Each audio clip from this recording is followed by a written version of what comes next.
vikali, ne znam šta je bilo. I pošto je u zatvoru pravilo da u 9:30 se gase svetlo, u 10 do 6, bar u to, ne znam sad da li su menjali kućni red, gasi svetlo.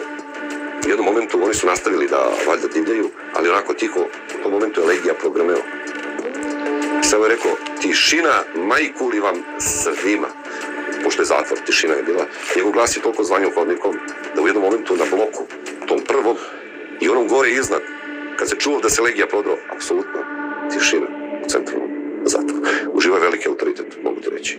I visoki profesionalac i visoko disciplinovan čovjek. On vodi računa što jede, redovno trenira, dosta čita i, kažem, vrhunski profesionalac. S jedne strane, čast mi što sam imao priliku da lično upoznam kroz radeći svoj posao njega kao profesionalca. Da li je on pripadao kriminalnim strukturama? Da li on nešto stvarno uradio u ovoj državi? Da li nije to ni drugi utvrđio? Ja pričam ono što jeste. I nikad nisam pričao tuđe priče na osnovu tuđih iskustava, već samo ono u čemu sam ja učestvovao i ono što sam ja doživio i vidio. To pričam iz svog ugla.